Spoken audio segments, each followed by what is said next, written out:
Nicole, is it because we don't believe in conspiracies here in the war room, but we also don't believe in coincidences. Is it a coincidence that new federal state was, and is there a correlation between you guys go to Turning Point and have an amazing Turning Point conference where everybody's talking about the new federal state? Everybody's talking, the kids there, the young people are so anti-CCP, it's amazing because of the message you sent. Then we go to CPAC, and you're there at CPAC, and you have an incredible presentations. You're doing TV. I go over there and do the bit on Xi. Then you come to Washington, and you're going around. You're meeting prominent congressmen, and people are coming back to me and say, "These people are so dedicated in taking down the CCP. This is what we need." And you actually get a dear colleague letter. All that happens in kind of sequence in I don't know 90 days. And then Miles is rolled up by the DOJ. Is there a correlation between the new federal state of China getting its sea legs in American political culture and making an argument backed up by facts about the Chinese Communist Party's infiltration into the American business community, into the American financial system, into the corporate system, into Hollywood, into the universities, and particularly on Capitol Hill? Is there any correlation between you guys independently getting, Miles Guo didn't set up the meetings at Turning Point. Miles Guo and Steve Bannon didn't set up CPAC. You guys did it yourself. You guys went to Capitol Hill for 2 weeks, knocking on doors, making presentation to staff, then making presentation to congressmen, where you get a dear colleague letter out. Is there any correlation that Miles, all of a sudden, the Justice Department, with the trial coming up and you guys getting traction, momentum, next thing you know, he's rolled up by DOJ, ma'am?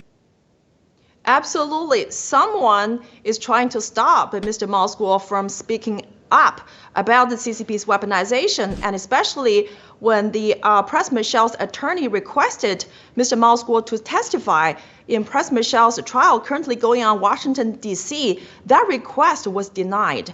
And Mr. Miles Guo was also arrested on March 15th. So he won't be able to testify in Pras Michel's trial. And we know that Mr. Miles Guo is instrumental to that case involving Pras Michel, George Higginbotham, Stephen Wynn, and Elliot Brody.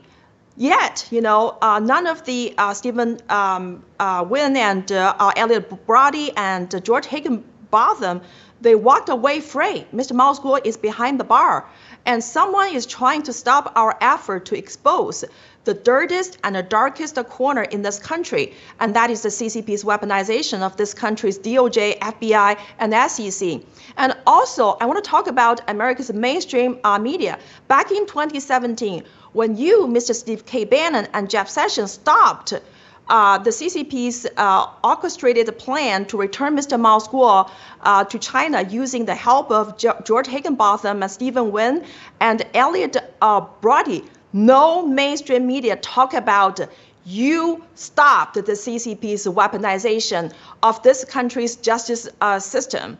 And the mainstream media also did not talk about Mr. Miles Guo is the biggest victim of the CCP's weaponization of the DOJ and the FBI in Pras Michel's case, because if you look up all the mainstream media talking about Pras Michel, they don't mention Mr. Miles Guo. And in one of the CNN's report, they even dare not mention Mr. Miles Guo's name. They just say Pras Michel was involved in the case involving a prominent Chinese dissident. Who is that Chinese dissident? It's Mr. Miles Guo, and he's behind federal bar. Yeah. It's a complete lie. They completely lie about this the entire time.